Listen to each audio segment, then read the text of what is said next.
muitos, mas eu vou trazer um sonho que eu acho que é importante. Eu não sei se é um sonho ou só um jeito de pensar, mas eu queria deixar uma contribuição minha, e eu queria que eu tivesse um sentido nas coisas que eu fiz, e de preferência que eu pudesse gostar do que eu fiz e de como eu fiz. Isso eu acho que mistura um sonho com uma narrativa de vida, mas eu acho que isso é importante. Esse sonho meu tem a ver com o fato de que eu sempre gostei de estudar, sempre fui curiosa, e passei anos na escola sem entender ou sem prestar atenção em que algumas pessoas talvez não gostassem ou não conseguissem entender ou aprender.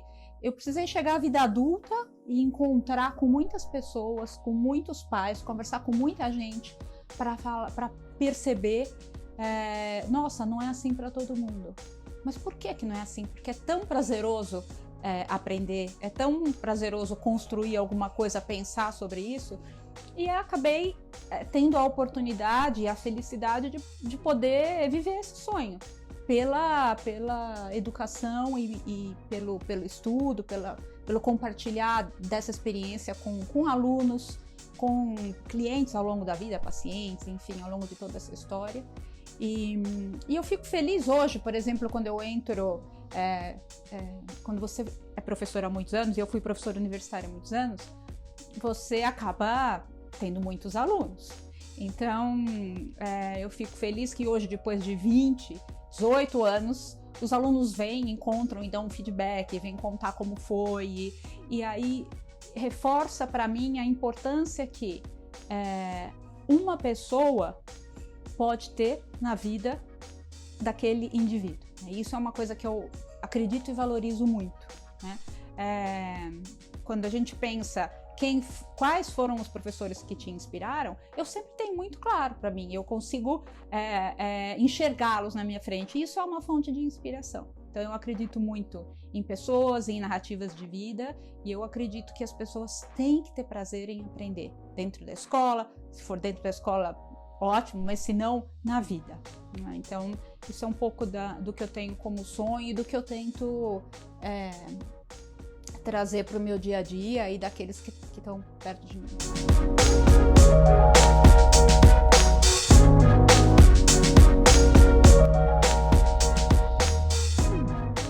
Bom, eu tenho uma formação eu sou fonoaudióloga de formação, e eu sempre me interessei e pesquisei, estudei a área da aprendizagem.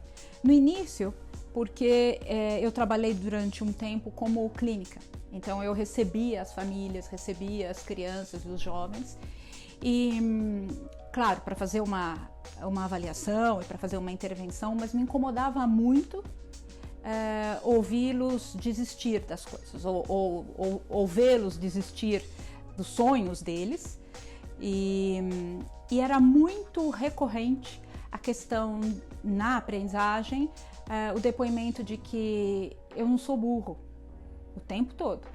E eles vinham e contavam isso, e isso ficava muito claro para mim, como lá dentro reverberava, né? E aí eu, por outro lado, estudando e entendendo sobre aprendizagem, eu sabia que aquilo podia ser revertido, que aquilo não era verdade, né? E que o ser humano, ele quer aprender, é da nossa natureza, é da nossa adaptação querer aprender. Então, para você convencer alguém de que algo tão importante quanto o aprender, o entender o mundo, o crescer, ele perdeu o direito a isso, na minha opinião, é o que de pior pode ser feito. Então, isso me incomodava muito. Da área da aprendizagem, então dentro da área da linguagem, que eu estudei muito da aprendizagem, eu fiz mestrado e doutorado na Universidade Federal de São Paulo, antiga Escola Paulista de Medicina, na área de distúrbios da comunicação humana, porque eu me interessava em como as pessoas se comunicam, o que é isso que faz com que a gente entenda o outro e entenda do outro. Então tem toda aí uma história em entender o desenvolvimento humano, que é uma coisa que sempre me interessou, como a gente cresce, porque a gente aprende, como aprende, então tem todo esse desenvolvimento. E aí eu tive, ainda dentro do ponto de vista de estudo, fui professora universitária durante 18 anos e aprendi muito com isso, mas chegou um momento em que eu quis sair um pouco do muro dos muros da universidade para poder ir a campo e pesquisar mais próximo testar algumas hipóteses mais próximas ali no campo. Então eu tive a oportunidade de trabalhar no campo do desenvolvimento social, venho trabalhando bastante nisso, e em 2008 eu tive a oportunidade de trabalhar numa OCIP, numa organização social, cuja causa era ajudar e promover os direitos das pessoas com transtornos de aprendizagem, que é o Instituto ABCD, que existe até hoje. Lá eu tive a oportunidade de formar uma equipe de pessoas, uma equipe multidisciplinar, de profissionais que olhavam para a questão da aprendizagem, da educação, sob ângulos diferentes. E isso foi uma aprendizagem muito interessante. Paralelamente, eu também organizava um laboratório de avaliação de aprendizagem na Faculdade de Medicina do ABC, e lá existia uma equipe multidisciplinar bastante forte, bastante integrada, e da oportunidade de conviver com essas equipes multidisciplinares nos dois ambientes, eu pude aprofundar o meu entendimento sobre a complexidade da aprendizagem humana. Então, eu acho que um problema quando a gente tenta estudar ou quando a gente tenta aprender sobre o cérebro ou sobre como a gente aprende, é que cada ciência ou cada área da ciência vai olhar do ângulo que ela está acostumada a olhar. E isso faz com que o psicólogo vai ter sempre um olhar do psicólogo, o professor ou o educador vai ter sempre o olhar dele, o fonoaudiólogo vai ter o olhar dele. E se essas pessoas não se integrarem e não se desafiarem a chegar num patamar acima, as coisas não mudam. Então eu acho que uma contribuição que eu vejo que essa equipe que tem trabalhado comigo ao longo dos anos, há mais de 10 anos já, aquilo que nós conseguimos criar é um olhar para os diversos níveis que existem dentro da aprendizagem e da educação. Eu não entendo a educação sem a perspectiva da aprendizagem. Eu acho que o aluno é o centro da aprendizagem, por isso que eu acredito nas propostas que tem o aluno como centro do processo de aprendizagem e paralelamente eu pude ver ao longo dos anos muita coisa boa, muita coisa bonita acontecer nesse campo. Então, eu já vi jovens que vinham sem nenhuma perspectiva de aprendizagem, a ponto de abandonar ou tendo abandonado a escola formal, a educação formal, recuperarem a autoestima, recuperarem a vontade de escrever um roteiro para eles. Então eu acho que isso é uma coisa que motiva. Eu tive a oportunidade de testemunhar com um grupo, na minha equipe, tanto os desafios, os sofrimentos, mas também a gente pôde acompanhar as soluções. E isso te dá uma convicção de que aquilo que você está montando ou pensando faz sentido, que aquilo pode acontecer. E eu acho que é isso que tem motivado nos últimos anos e nos projetos dos quais eu tenho participado, investir na área da aprendizagem interdisciplinar. Ainda dentro da minha área de formação, eu tive a oportunidade em 2013 de estudar fora do Brasil. Fiquei na Universidade McGill, em Montreal, no Canadá. E lá eu participei de um grupo de estudos num laboratório de distúrbios de cognição. Mas na realidade, o foco de atenção deles era entender como o ser humano toma decisões e por que ou como o que a gente poderia fazer para tomar melhores decisões. Então isso me interessou muito, porque se a gente for pensar em termos da aprendizagem, o que a gente quer mesmo lá na frente é que você seja autônomo, que você tome decisões e que você tome boas decisões para você e para os outros. Não tem nada mais que a gente queira em termos de desenvolvimento de aprendizagem, né? Essa autonomia, esse desenvolvimento da individualidade da pessoa. Então, lá eu, de novo, convivi com a equipe interdisciplinar, e isso reforçou um conhecimento que eu já tinha de que se você quer fazer alguma coisa diferente, você precisa quebrar algumas convicções, você precisa experimentar o novo, você precisa ouvir as pessoas que enxergam o aluno, que enxergam a escola de outro ângulo, pensar sobre aquilo, integrar a informação, mas sobretudo entender o que está sendo feito. Então, tudo isso, todo esse percurso é feito dentro de uma evidência. Eu gosto muito de estudar, tem muita coisa publicada, tem muita gente fazendo trabalho sério e bom. Então a gente tem aí um desafio que eu chamo que é um desafio da ciência da aprendizagem ou da transferência de conhecimento, que é uma área que eu aprecio bastante, que é se a gente sabe tudo isso dentro da neurociência cognitiva hoje, por que isso não está acontecendo dentro da sala de aula? O que está acontecendo que a gente sabe tanto sobre como alguém aprende ou como alguém pode aprender e por que o aluno continua não aprendendo?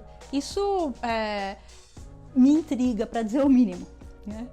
Enfurece às vezes, mas geralmente, no mínimo, intriga. E é nessa trilha que eu venho desenvolvendo. É na trilha de mostrar que dá para fazer a aprendizagem acontecer dentro e fora da sala de aula. Então, resumindo essa trajetória de graduação, de pós-graduação, de poder pesquisar e estudar em laboratórios de ponta e conviver com pessoas interessadas no mesmo assunto, é que eu criei esse entendimento sobre como a gente consegue ou pode conseguir transferir a aprendizagem para o ambiente do dia a dia do aluno. E é isso que eu tenho tentado fazer ao longo dos desafios que vem me acontecendo nos últimos anos, né? Então, primeiro no Instituto ABCD, com um programa Todos Aprendem que nós desenvolvemos, depois na Coruja Educação, na linha de diferenciação de instrução, com o programa Coruja Escola, e mais recentemente, claro, aqui no Alicerce, na linha de poder ajudar o aluno a partir do ponto em que ele está na aprendizagem dele, para onde ele quiser. Então, é esse desenvolvimento que a gente se propõe a acompanhar. E eu acredito que ele só acontece de duas formas, com o monitoramento e com a personalização da aprendizagem. Então, de uma forma geral, esse material e essa forma de entender a aprendizagem tem algumas influências, claro. Então, tem bastante influência do desenho universal da aprendizagem. O desenho universal da aprendizagem foi proposto dentro da Universidade de Harvard, num centro que chama Center for Special Applied Technology, que é o CAST. Eles desenvolvem justamente uma proposta de que se você remover as barreiras que existem para a aprendizagem antes delas atrapalharem o aluno, todo mundo, na realidade, todo mundo se beneficia disso. É o mesmo princípio do desenho universal, por exemplo, da arquitetura, só que aplicado para a aprendizagem humana. Então tem até uma charge que eu gosto muito, que eles usam, e que eu acho que ilustra muito bem o que é o desenho universal da aprendizagem, em que você tem uma pessoa tirando neve de uma rampa para os alunos entrarem na escola, e aí tem muitos alunos esperando para subir a escada, ele começa a tirar toda a neve da escada, que tem lá uns 20 alunos esperando para subir a escada. E aí, nesse momento, um menino que é cadeirante fala para ele: você não vai tirar a neve da rampa? Aí ele fala: não, mas tem muita gente aqui, eu preciso tirar a neve da escada primeiro. Aí o menino fala: bom, mas se você tirar da rampa, todo mundo sobe. Então, é esse o conceito de que a gente olha as coisas às vezes e não percebe o que está na tua frente, né? E isso é uma analogia boa para a aprendizagem, né? Então, o que eu faço nesse ambiente de aprendizagem, pode ser dentro ou fora da escola, que vai ter o mesmo efeito de eu tirar a neve da rampa versus tirar a neve da escada, né? E isso tem vários desdobramentos. Então, tem muita influência disso, o trabalho que a gente desenvolve, e muita influência das informações da neurociência cognitiva sobre como a gente aprende, tá? Então, acho que é essa pauta aí que permite que a gente desenvolva uma proposta para aprendizagem. Por que fonoaudiologia? Isso é interessante, porque eu já respondi essa pergunta várias vezes. Eu me formei em 1988. Então, naquela época, eu respondi muito essa pergunta, porque ninguém sabia o que era fonoaudiologia, muito menos quem era um fonoaudiólogo, né? E, por outro lado, o que me levou a achar que eu gostaria de cursar ou entender isso? Um interesse grande sobre o ser humano, na realidade, sobre o que é comunicar, o que é falar. Eu sempre fui uma pessoa que gostei de conversar e que achava que o outro sempre era interessante, tinha coisa para contar. E aí a ideia de que algumas pessoas não podiam usar esse recurso, que era tão natural na gente, né, me intrigou. Então, como curiosa que sou, fui para esse campo, né?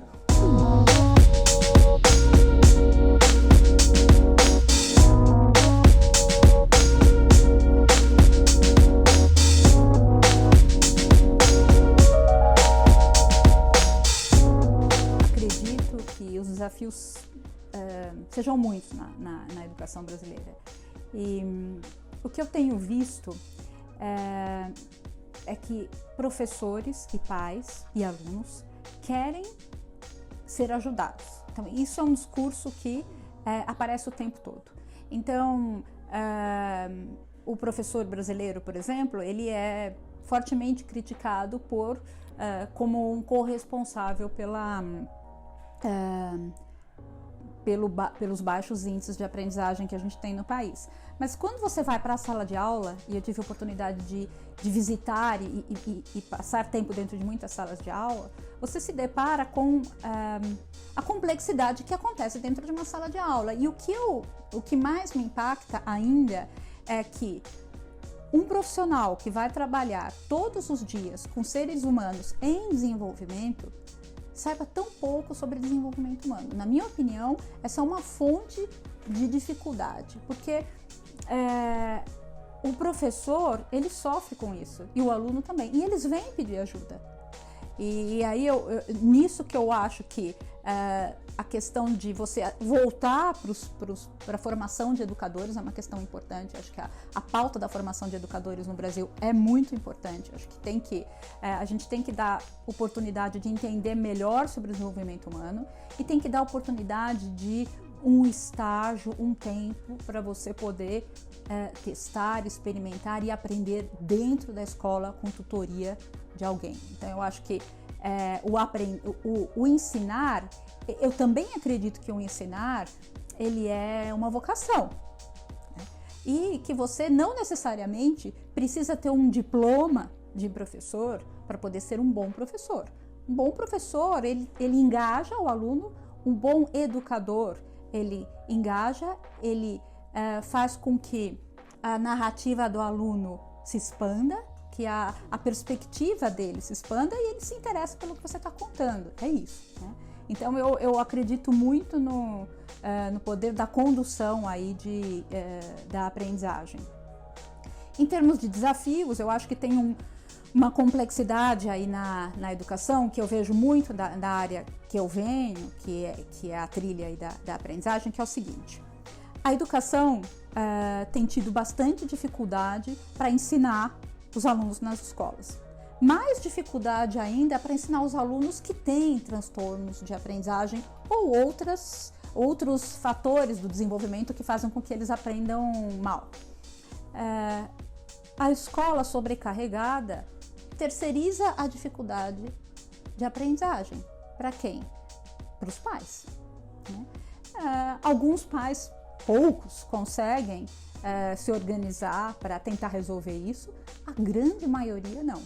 Então a gente tem aí até uma questão importante de que o próprio sistema de saúde acaba absorvendo uma demanda enorme que é da educação. É um outro desafio que a gente tem. Não é raro eu conversar com pessoas que trabalham em centros de saúde nos municípios e eles dizem que da fila de espera que você tem de crianças com suspeita de transtorno de aprendizagem, na realidade você tem ali 20, 30% que de fato tem um transtorno de aprendizagem. O restante das crianças acaba indo lá para ser alfabetizado em pouco tempo, tá? Isso de colegas fonoaudiólogos, psicólogos, isso é uma coisa que tem acontecido muito, né?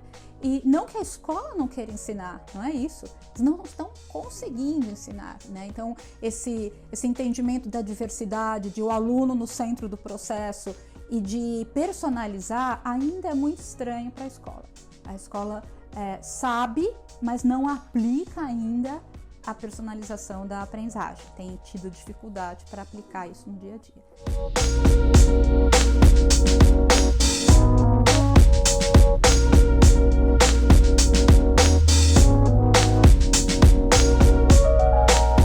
Então, eu acho que o Alicerce veio, de fato, num momento bom, porque ao longo dessa trajetória dessa equipe interdisciplinar que tem permitido colocar em prática todas essas inovações que a gente tem trazido.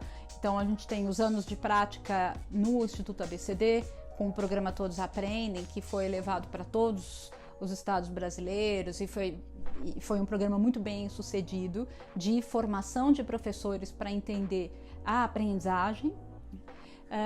Depois, no segundo momento, essa equipe também esteve envolvida no desenvolvimento de um material de diferenciação de instrução e personalização de ensino para as escolas, dentro do contexto de aprendizagem, então, tanto a avaliação como a diferenciação da instrução. E agora, aqui, essa mesma equipe no Alicerce tem a oportunidade de trazer um novo momento para esse impulso da personalização do ensino, que é a possibilidade de usar o contraturno, ou seja, você sai do ambiente da escola e você tira as amarras que existem. Não que elas não tenham que existir na escola, a escola tem outros propósitos além daquele da aprendizagem, mas para você poder mostrar ou para você poder engajar os alunos na aprendizagem, você precisa estar num ambiente que seja acolhedor e num ambiente que possa priorizar a trilha de desenvolvimento daquele aluno. Então, essa ideia de trazer essas trilhas de desenvolvimento para o Alicerce vem da possibilidade do contraturno, das turmas multisseriadas. Então você consegue focar no desenvolvimento, você tira a amarra de sala de aula, de currículo em ano letivo, você tira o fantasma de reprovação e você pode focar no desenvolvimento do aluno, que é o que a gente quer. Então, na realidade, é uma oportunidade, é um presente para uma equipe que desenvolve em aprendizagem poder fazer isso. E ao longo dos anos, esses projetos, esses programas anteriores foram testados e foram aplicados em muitos alunos, em milhares de alunos. O próprio material os programas da Coruja foram aplicados em mais de 40 mil alunos em 23 estados brasileiros. Porém, eu vejo no Alicerce a oportunidade de fazer em escala a questão da personalização do ensino e aprendizagem.